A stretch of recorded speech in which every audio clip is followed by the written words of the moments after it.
The Legend of Zelda, Ocarina of Time, and Majora's Mask. Two of the most prolific games of all time. But what makes them prolific? And have they withstood the test of time to this day?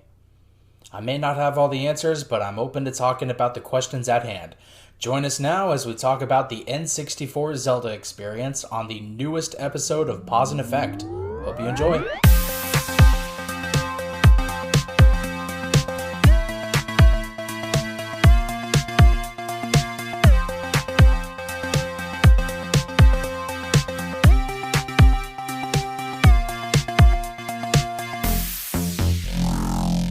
Hello, everyone, and thank you for tuning in to Pause and Effect. I'm your host, CJ, and joining me this episode are my friends Caden and Molly. Caden, welcome to the show. Molly, welcome back to the show. How's everyone doing?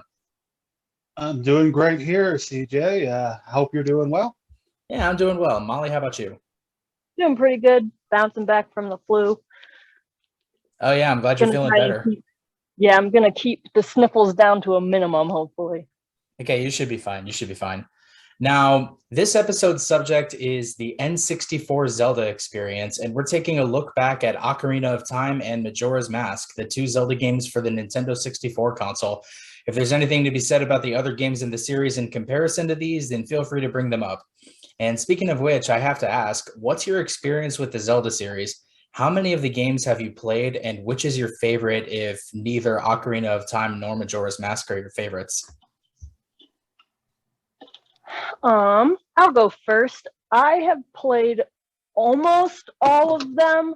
I've played more of the retro ones than I have the newer ones. The ones I haven't played are Majora's Mask and Twilight Princess, I think. Hmm. I honestly have a soft spot for the Game Boy ones, and I think my favorite of all time, if it's not Ocarina of Time, probably the Oracle of Seasons, Oh, that's a good one. or honestly just both of them. The Oracle games were really just super fun to play as a kid. Yeah, on my end, I have played every Zelda game up to Twilight Princess. Um, all of the ones before that, I've played extensively, beaten many times. Enjoy all quite a bit. Picking a favorite with the Zelda series, uh, it usually comes in waves. Sometimes, well, I really like Wind Waker. That's an amazing experience. Mhm. But Link to the Past is so good. It's so nice. But the original Legend of Zelda, that's kind of the for me at least, that's the one where nostalgia hits the hardest with. That was the one I was like little kid playing it for the first time. So I usually default to the original Legend of Zelda as my favorite. Nice. Nice, nice. I've played them all. The only ones I haven't finished are Original Zelda and Zelda 2: The Adventure of Link. But if I had to pick a all-time favorite Zelda, I would probably pick Twilight Princess, specifically on the GameCube version, although the Wii U version is a very close second as far as like being the best version. And then for the 2D ones, I think the one I prefer the most is Zelda: A Link Between Worlds, just because of Nice. how different it is compared to like the other top-down isometric Zeldas. True. Good choices. Solid choices. Yeah, like no, there's no such thing as like a bad Zelda game. I mean, some people would say that That's about true. Skyward Sword, but I don't know. Yeah, well, I would say all the Zelda games, they all have something in them that people kind of cling to, that they come back to multiple times, even games that aren't as good. I know they're not the most popular, but people like Spirit Tracks and Phantom Hourglass. I've never played them. I've only heard things about them, but there are fans of those games, and for a series like Zelda, that's always a unique experience to go through, is finding what the favorite is for whomever you're speaking with about the series. Oh yeah, Yeah, like that's true. for what There's those a two game games for are. everybody. Oh yeah, sorry. Yeah, for what those two games are, they're pretty fun. There's a lot of like weirdness and a lot of jank involved with them, but they're still fairly unique enough. that they can stand on their own, I think. Now, which would you say was your favorite between Ocarina of Time and Majora's Mask, and what did you like about them? Well, I can't speak to that, having not played Majora's Mask. My mom thought it was too scary for us. Honestly, I can understand that. In a way, I definitely understand. Yeah. For me, it's really, again, it kind of just falls into what I'm feeling like. Like Ocarina of Time, and I'm sure we'll get into this later, it is such a milestone in not only the Zelda franchise, but action adventure, fantasy games, open world games in general. And it, it, it has things about it that hasn't aged too well. And Majora's Mask, for the most part, it does kind of have a bit more quality of life to it. It has its own little issues and stuff. But if I had to choose what I prefer, I would probably go with Majora's Mask. It is such a unique game in the series that I can't help but enjoy it for what it is. I'm kind of in a similar boat with you. Like, I've played those games so many times, and I've definitely played Ocarina of Time more than I've played Majora's Mask. So I would probably end up picking Majora's Mask as my favorite between the two, because the luster of Ocarina of Time is like lost on me. Not just because like, oh yeah, like I know what to do, like that type of thing. I've played the game like 20 times and beaten it like 10 of those times. Likewise, actually, with Ocarina of Time, I started it up so many times, and around the point of the Spirit Temple, the Shadow Temple, sometimes, I kind of fall off and start over. I don't know why it's always that area, but yeah, it is a game I have beaten multiple times, but I've started it far more times than I've beaten. Yeah, me too. That's fair. It's got replayability, but there are still like things about it that are a little funky that like replaying the frustrating parts is not worth it. Yeah. Yeah, like every single time I played when I was a kid, I always got stuck at the water temple. Not so much just navigating the temple itself, but I never figured out how to defeat Dark Link, and it took several years and many playthroughs later until I finally figured out the strategy. And I'm like, oh my god, I finally beat it. Now what do I do from here? Never do it again. Yeah, I Dark mean, Link. considering I played it like 10 more times after that. Yeah, that Dark Link battle is it's really the highlight of the Water Temple. Not that I know popular perception is the Water Temple is this horribly awful, terrible, difficult temple. To me, it's just more frustrating than anything else. And the Dark Link fight was always kind of the highlight, and figuring out the best way to defeat him was always the treat. Um, I had to ask CJ, is your way of fighting him, is it through using Dense Fire and a Megaton Hammer, or you just brute force it? What's your best strategy? The strategy for me that I figured out ages ago was don't Z target him at all. Mm, mm. Like if That does you, help. yeah, like he blocks your attacks with his attacks if you target him, but if you don't target him and you just do the overhead slash, or even if you do something really stupid like do the jump attack and then untarget him right before it's about to land, like that one I haven't tested as much, but it still kind of works in a sense. It does Oh kind of yeah. work. I think that's one of the jank ways that I would get past that. Lot of jump attack weirdness. I don't know. It just seemed to work for me. Yeah. I mean, you have to be really careful though, because as you progress through the fight, whether you do any damage to Darklink or not, his body outline goes from like a translucent see-through like dark gray to a completely solid black color with glowing red eyes. And the moment that happens is when he starts acting like a little bit more independently. Mm. But the moment you just stop Z targeting him and just target him with attacks, he just goes down. At least that's been my experience. I don't know if that works for like everyone. Well, it's a strategy I've heard of. I've never actually done it myself because I was never too patient enough to do it. But I don't know if you know this, but Dark Link's health is actually linked to Link's health. So the I have less, figured that out. yeah, the fewer hearts Link has, the less health Dark Link has.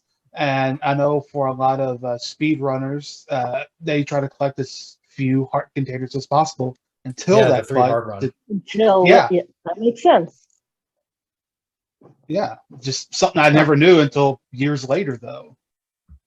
Yeah. I'm looking forward to replaying it when it comes out for Switch because my partner Connor has never played anything besides Breath of the Wild. So it's going to be really fun to do a playthrough with him and get to like kind of experience through him it as a new game again and kind of like refigure out things like that because it's been a while. Well, good news for you.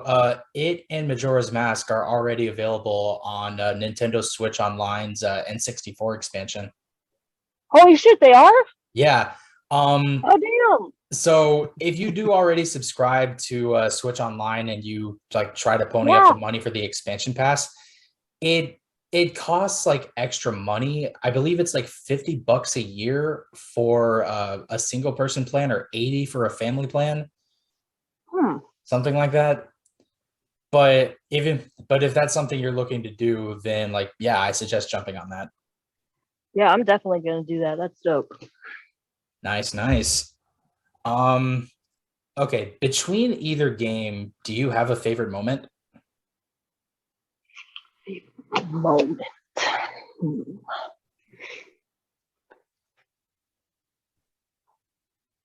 I'm mentally playing through the game in my head right now. Likewise, I'm going through both games like, oh man, what about that one? Maybe if I had to think of a singular moment that maybe not in multiple replays, but definitely the first time I played through the game, the side quest in Majora's Mask, the Andrew Kafai side quest, Yes. getting everything done was such a joy because I remember many times restarting from day one, always starting that quest and getting to a certain point until I could finally get to Icona Valley where I could help Kafai on day 3. And seeing the end result of all those multiple attempts and getting to that point was such a thrill to me. Yeah, I definitely agree with you on that one. That quest is just so involved and there's so much to do with it and so many prerequisites that you have to just get out of the way in order to be able to do like everything. And even when you're trying to do everything, like there are moments in that quest where if you mess up even one possible thing, you have to go back in time and do the entire thing over again. But Oh, absolutely. yeah, like even though it'll hurt you to do it, like the fact that you can't rescue the bomb shop lady at night just to make sure that you can get this part of the quest out of the way, like, oh man, that just hurts. Yeah, Or like it and emotionally hurt me at least. no, I know, I get it, and that's like one of the little things I like about Majora's Mask is that little butterfly effect, where if you do this one thing, it stops this happening, and you can't do that. You know, is something that and that's like one of the better. I think maybe the only that I can think of off the top of my head, little split to the storyline that you can do is helping the grandmother from the bomb shop. It's one On, of like a very small few, I think. Hmm. I think the other on example that I'm filing. thinking in my head is when you get to the night of the final day and you see everyone despairing over the moon and like everybody's trying to flee and all that. Like when you have certain masks, you can't you can go talk to the postman on night of the final day Hmm. and he's just like, oh, I want to flee but I can't, like what do I do? And so you end up just taking priority mail from him, and then you can either, or no, you get priority mail from someone and you can either deliver it to the mayor's wife yourself, or Mhm. you can give it to him just so he can go deliver it himself and be told like, hey, you can flee now, what the hell are you still doing here? Right. Like just that game is just super depressing on like all different types of emotional levels, but it works, I think. Yeah. In It my truly head, does. I haven't, as someone who hasn't played Majora's Mask yet, I kind of, in my head, it occupies this kind of same space as the comic book The Dark Knight Returns does, because Mm. it's like Mm. kind of a pivotal moment in the game series where things get a little bit more serious. As for um, like actual favorite moments for me, it would be the major cutscenes that play when you get the transformation masks. Oh, yes. Because I think the only reason these days that I prefer like Majora's Mask to Ocarina of Time, both games are dark for sure. Majora's Mask is far darker, but I'm a sucker for being able to transform into a Deku, a Goron, and a Zora. Like those are just the yeah, that most was fun things. definitely a really cool thing. Something I talked to Connor a lot about what I because I'm playing through Breath of the Wild for the first time. And Mm, something I feel like I'm kind of missing from the experience is like um, learning particular things or unlocking specific items. In Ocarina of Time, I feel like there were more like significant moments where it's like, oh, finally, I can swim, or like I can do the Goron roll and stuff. And it's like, it doesn't quite have that in Breath of the Wild, and it's I liked being able to like kind of collect little tricks or even like just tools from the different races. And Breath yeah. of the Wild, because it's much more freeform and doesn't quite have that, which is a bit of a bummer to me. Well, they did take inspiration from Skyrim for a reason. Yeah. But favorite moments for me in Ocarina of Time, I think might be um like when you go forward in time for the first time and you're just walking through the horrible Hyrule City, and one of those redeads comes out and just those screams like live on in my head. And 100%. Yeah. it's a weird thing to be a favorite moment, but it's a favorite moment because it's so like it really sticks with you. And then It even the truly moment you does. see, like Ganondorf's castle, Ganon's tower for the first time, Yeah. like you just see the shocked look on Link's face as you just Yeah, see, absolutely. And you feel it with him. You really feel it with him. yeah, as you just see this castle floating over a giant pit of lava. Right. Like what? That, or I think also just the trauma of leaving behind Kokiri Forest and leaving Saria also stays with me.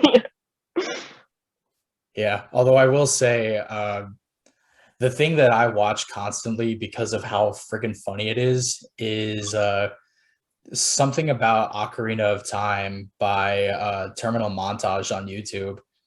And Me and Connor were just watching that. yes, there's 3 videos in that series. Young Link's adventures through the world, which is hilarious. Then one video dedicated to the Forest Temple and one dedicated to the Fire Temple. I think he's gonna do Yeah.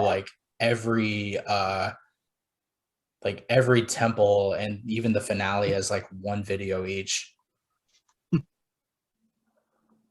And they're so much fun. Like so much so that like I wish this stuff was actually canon to the game the way it's presented in these videos.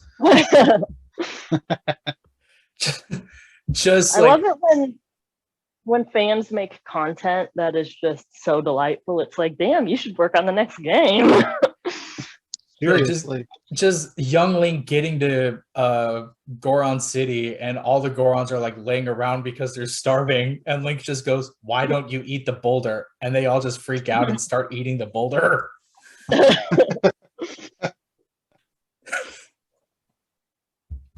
That will just stick with me. Good stuff. Good stuff. Do you have a least favorite aspect from either game?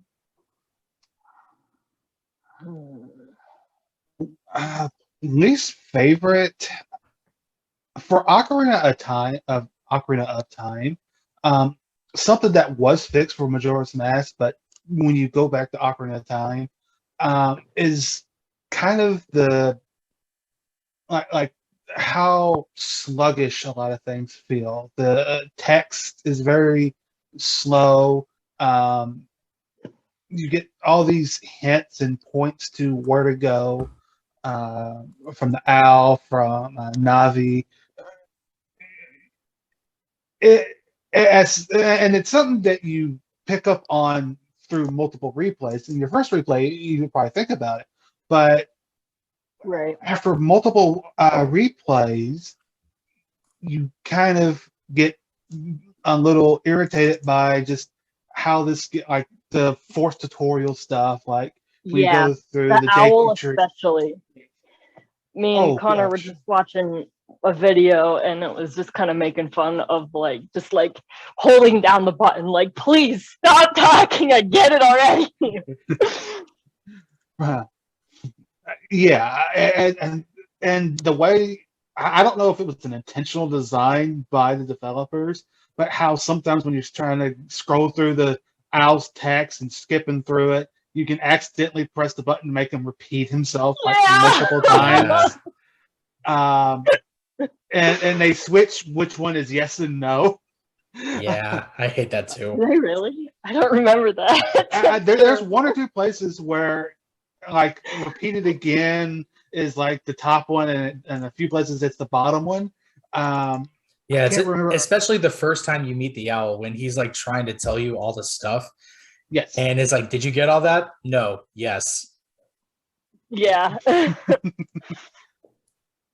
But yeah, just for me, it's the little pacing things like that that make me that makes me feel irritated towards the game.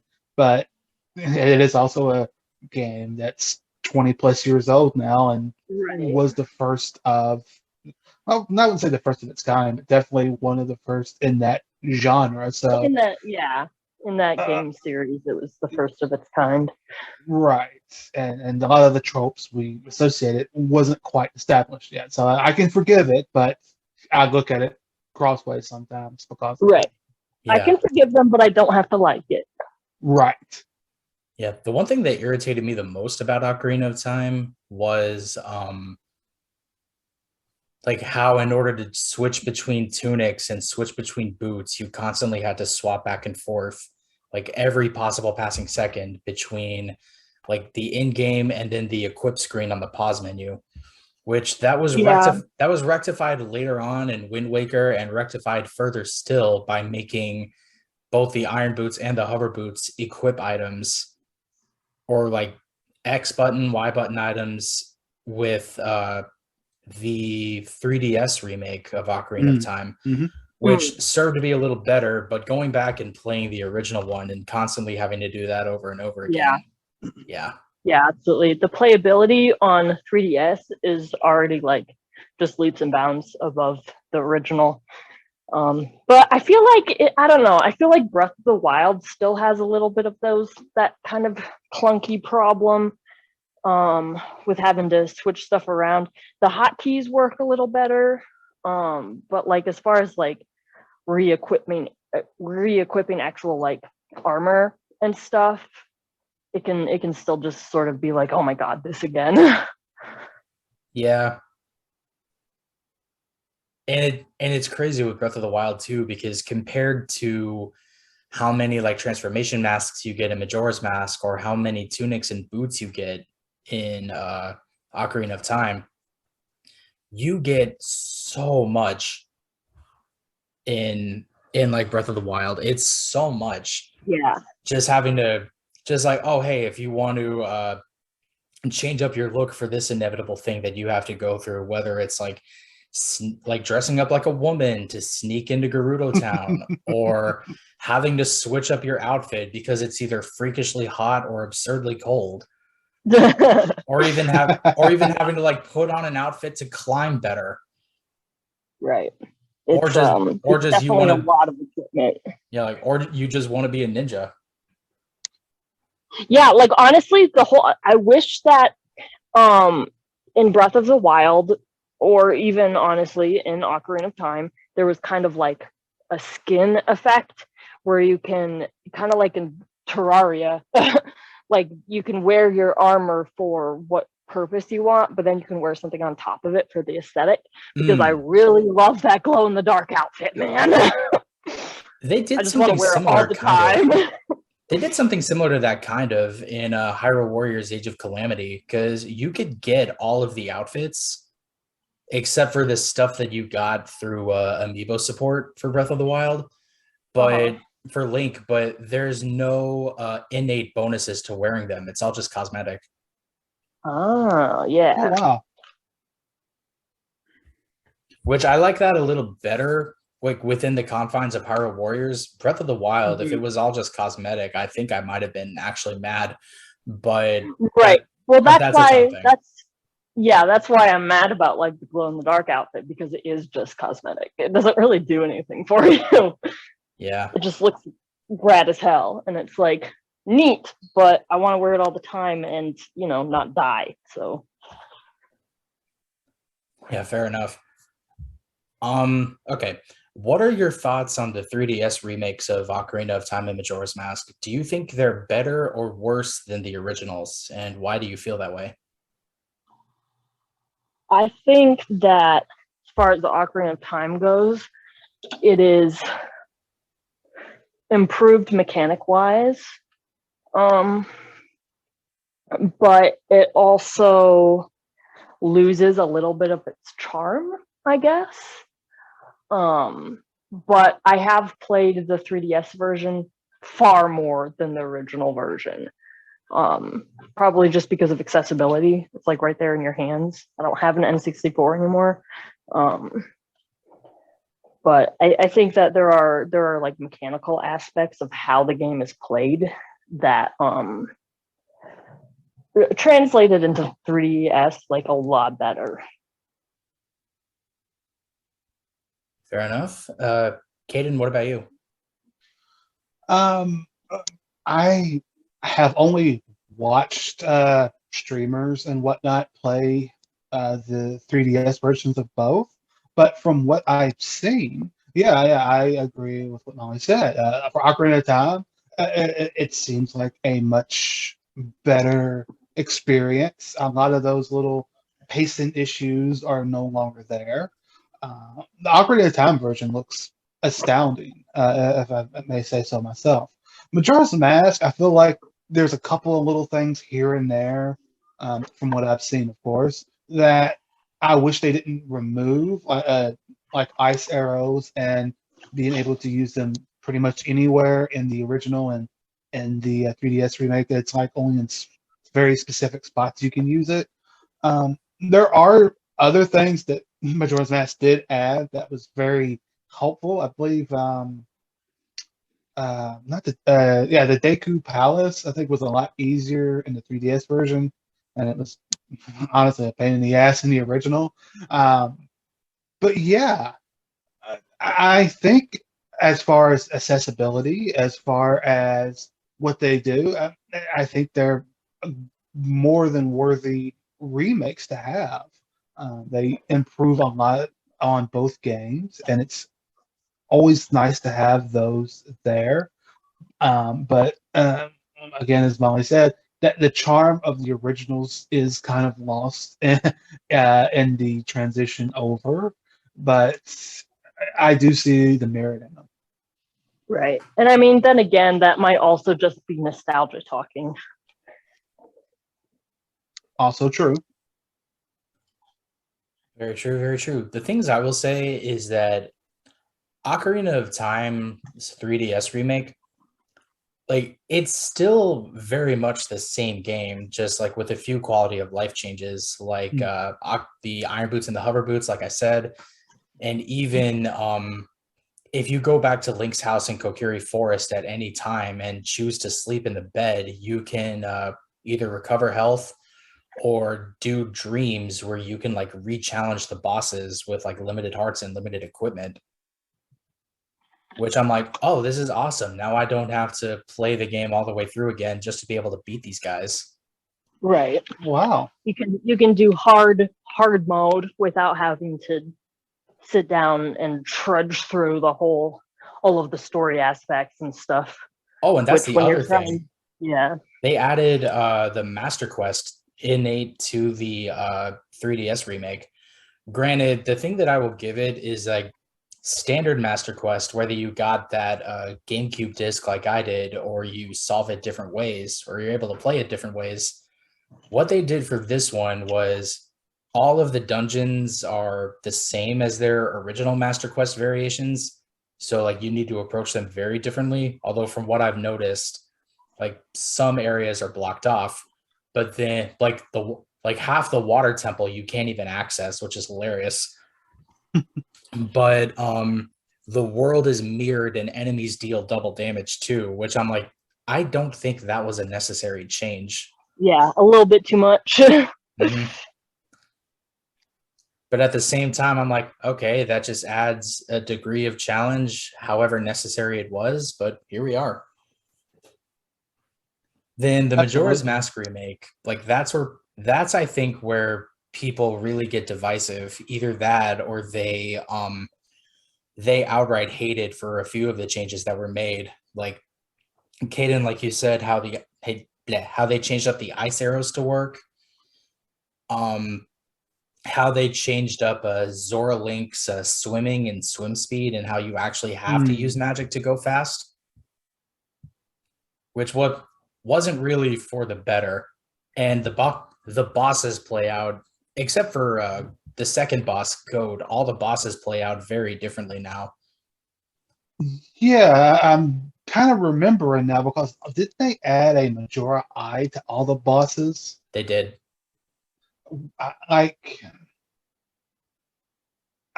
get that they want to do something different, but it does feel unnecessary. And the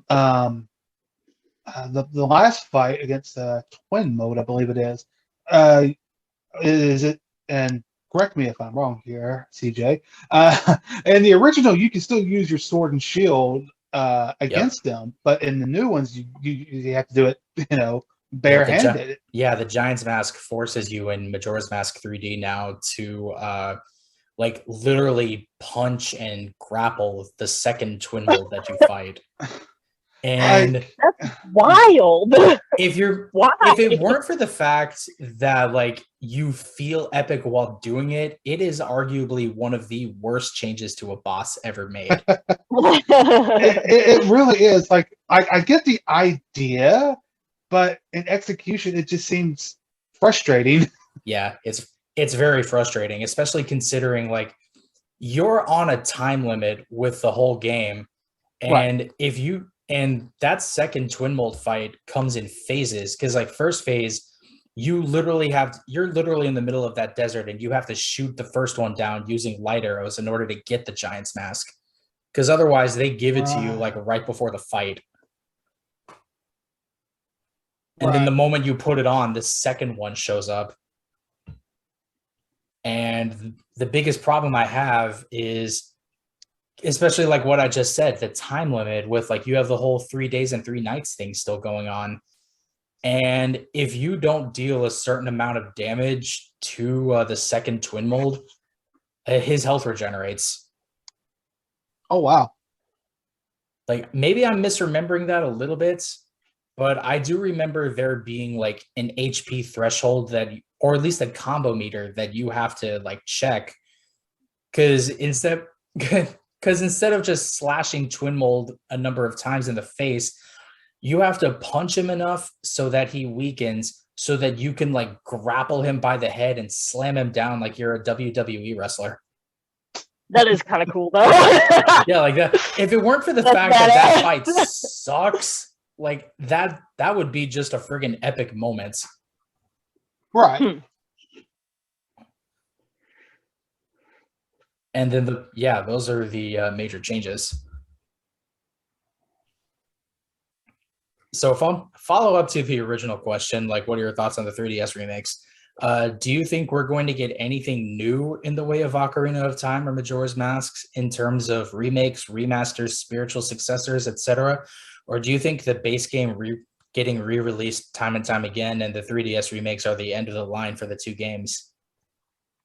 I don't know, but I am curious about that. It does seem like after having already re-released them for 3DS and now going on to Switch, that they've got to be doing something different a little bit to keep it fresh. Otherwise it's just being re-released for like a new console, which is fine, but there's got to be like some sort of improvements that they're going to be doing. And I don't know, I'm excited to see that. And it's gonna be a little weird for me because I have played Ocarina of Time many times, but I haven't Majora's Mask, and so I'm going to be playing Majora's Mask for the first time on Switch. So we'll have to see how I feel about my firsthand experience in like the updated format. I will say, if you are interested in finding it, because I know they sell it on Nintendo's website, there is a wireless N64 controller that they made that can interface with the Switch that replicates the shape and feel of the N64 controller down to the middle of it, stabbing you in the chest and stomach and everything. Ooh. Okay, that's rad. Yeah, and also like a company that I've hyped up a couple times on this show now called Retro Fighters does like ergonomic game controllers, and their most recent Kickstarter just ended for them to be able to replicate their wireless ergonomic N64 controller and for it to be compatible with Nintendo Online stuff. Okay, sick. I don't know when that's going to be released to the public because the Kickstarter just ended, but definitely go check that out if you're curious. Yeah. People out there doing the Lord's work for us. Yes. Oh, absolutely. And as a customer of Retro Fighter controllers, thanks CJ, by the way, for recommending the N64-ish one. They are quite amazing. Yeah, are you sponsored by them? I wish I was. Yeah. I wish they would sponsor me. That'd be great, actually. Boy, that money. Back to your original question. The fanboy in me hopes that there isn't another updated re-release in 5-10 years on whatever the next Nintendo console is of Ocarina of Time and Majora's Mask. Mm-hmm. I hope that these games are, and I'm certain they will be, considering how popular they still are, that they'll just be releasing the originals or the 3DS remakes ad infinitum. But there's always that part of me that expects something else from that particular link, that particular story. Whether it's a completely new, overhauled remaster version or a sequel of sorts to the two games. Direct sequel, that is, not just like another Zelda game, because but a direct sequel involving the Hero of Time. Like, I always expect something like that, but I don't anticipate it happening either, if that makes sense. Mm-hmm. Right. Yeah, but There's that's always just like me. there's always a degree of caution in that kind Mm, of thing because like especially when it comes to the games that are at this point many years old, is there's so many of us who don't really want our experience with it to be tarnished. The same right. with like remaking old movies that we love. There's definitely like there's caution involved in it because it's like, please, for the love of God, do not ruin this thing that I love most. Oh, absolutely. And there's been plenty of good remakes of both movies and games released over the years. Some not so good. Um, Right. It's so a coin toss. it's always a mixed bag. Yeah, I mean, I will say it would always be very interesting to see if they do anything new for like either Ocarina of Time or Majora's Mask. But usually I feel like stuff like that is often left up to the fans. Like for example, that guy who I don't know if it's a single person or a team that was remaking Ocarina of Time and Unreal Engine 4 with like realistically updated visuals and everything like that. And that looked amazing. I don't know if he's still doing it. I don't know if the Nintendo Ninjas sent him the cease and desist letter like they have for everything, but Right. stuff like that is always very interesting to see, not in the sense of like, oh, this is what could have been, but in the sense of like, or what could be, but where it could go. And Right. I'm always very curious to see projects like that be made by fans or even by like Nintendo's development studios proper, and how they can like continue to adapt and continue to grow. But barring that, the thing that I would want to see most, because I feel it's the more likely, is another game in the Zelda series. Doesn't necessarily have to involve the Hero of Time, but it'd be awesome if it could, utilizing a very similar gameplay style that Ocarina of Time, Majora's Mask, Wind Waker, Twilight Princess, that what the gameplay precedent set by those games. Hmm. I think that a new game with that type of gameplay style could work if they like do some maybe minor or extra modernization to it, like what I forget the studio name, but it was the people who made the first Darksiders game. Because that game just feels like a Zelda game inside and out, except instead of like a hero, you're the second horseman of the apocalypse war, just like blasting your way through everything. But at the same Yeah. time, I but at feel the same like time, oh yeah, sorry. I was just going to say that I feel like the make or break with things like that is kind of like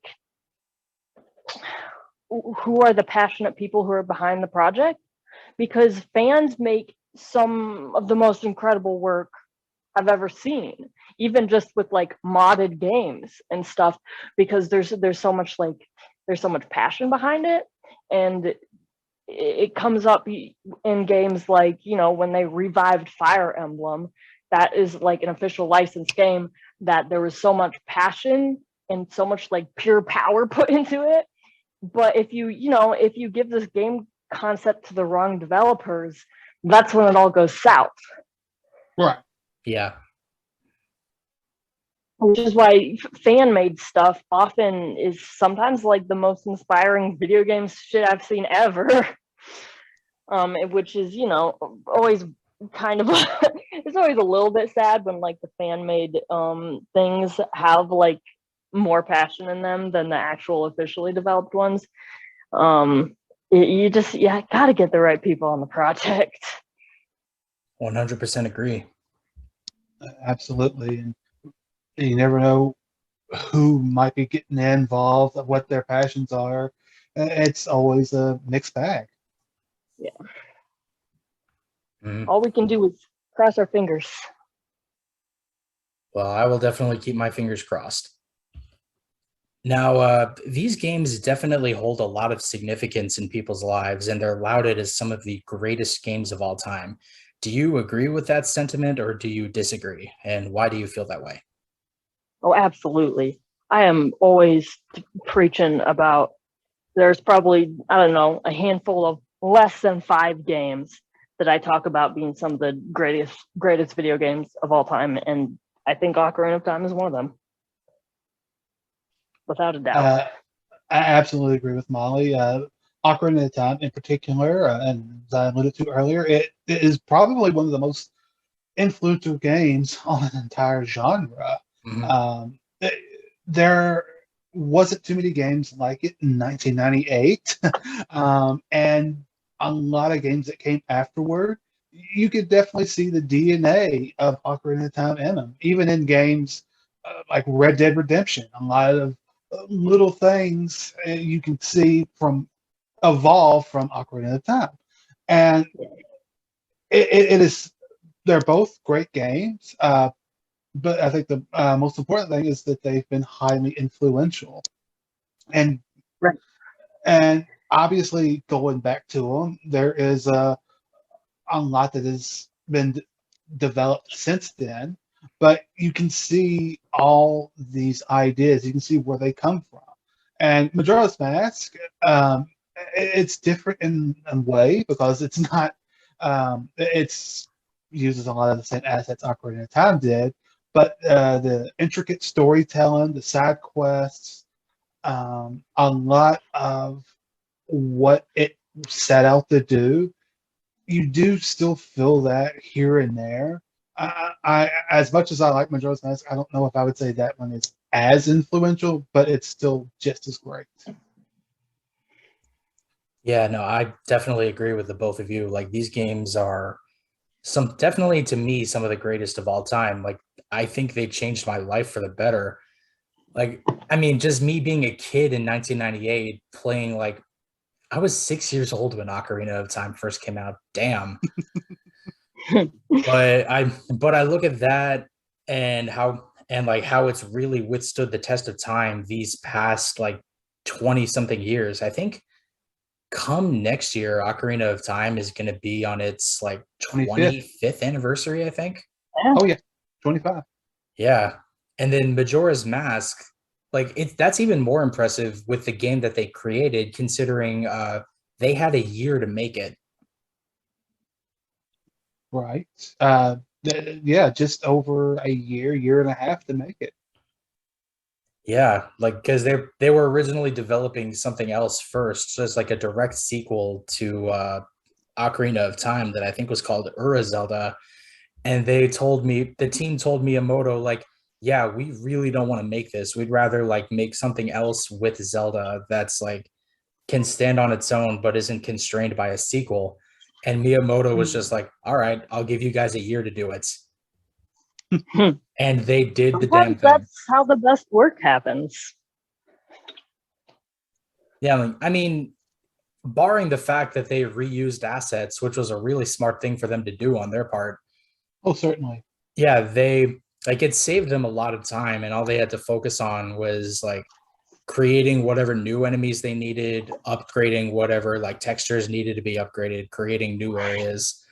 Like the fact that this level of, I don't want to say polish applies, but like the fact that like this level of ambition took a year and paid off in droves, like I'm still impressed to this day. Yeah, absolutely. A lot of ambition and just a lot of like raw intelligence being put into how they constructed it. Yeah.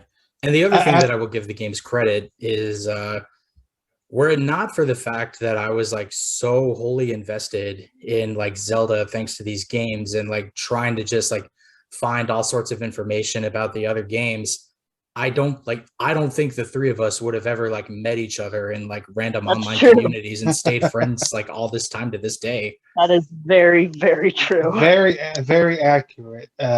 Yeah. Truer thing never said. Yeah, and just kind of touching upon that, like Ocarina of Time, like I was a few years older than you, CJ. I was 11 years old when Ocarina of Time came out, and I was 3. Oh wow, Damn. I'm the old man here. Yeah, I remember after it came out, and even before I got it. Like it came out in November of '98. I didn't get it until the following year for my birthday. And I remember going online and looking for every little bit of information I could about this game, and was looking at screenshots, pulling them up on dial-up internet. And when I was finally able to play it and experiencing it as it was, it was such a, don't want to say life altering, but it was definitely a hugely influential part of my later childhood. And I can still remember the commercials for Ocarina of Time and Majora's Mask as well, but Ocarina of Time commercials, which were so epic and grandiose. And it paid off. It really did. That advertising really paid off for them. Yeah, there are definitely a lot of formative memories surrounding Ocarina of Time. I have such a big family, and a large part of it was just like all of us crowding around our dumb Mickey Mouse TV and playing Ocarina of Time. And only one of us can play, but we were all so invested. One of us were playing, but like all six of us sitting there, we were like so into it. Yeah, I can only imagine.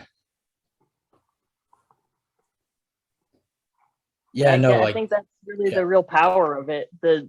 It's a game about the hero of time, and it stands the test of time. That it does. That it does. And that's all the time we have. Before we close out, do you have anything you want to plug or shout out before we finish up? Go ahead, Molly. I got nothing. Oh, well, okay. I do want to plug. I am actually a co-host on another podcast, Southern Fried WrestleCast. Me and my co-host Ed, we discuss professional wrestling. Dope. We discussed many interesting things. In our last episode, my co-host Ed went into a very interesting tangent about a pro wrestler known as CM Punk eating muffins completely nude in his locker room, which, trust me, is hilarious. Yeah, that's the story I gotta hear. Yeah, I might have to send the link y'all's way, but we've been making episodes. We're trying to get it off the ground. When CJ asked me to do this, I was like, well, I already got the equipment. Sure, I'll do this podcast as well. So, yeah, that's where you can find me at the Southern Fried WrestleCast. And where can we listen to the Southern Fried WrestleCast? Pretty much anywhere you can listen to podcasts. It's on Spotify. It's on Podbean. We're trying to get it on YouTube. We haven't got it quite there yet, but it is indeed on Spotify. Glad to hear it. And thank you both for coming onto the show. Molly, thank you for coming back to the show. Yeah, absolutely. Great to be here. Our gracious host. Yeah, of course. This is a fun episode, and I hope to have you both on future episodes. Appreciate it. Absolutely. All right, glad to hear it. And that's our show. Thank you, everyone, so much for listening. Like and subscribe if you wish. Share the podcast around if you can. And please stay tuned for the next episode. Take care now.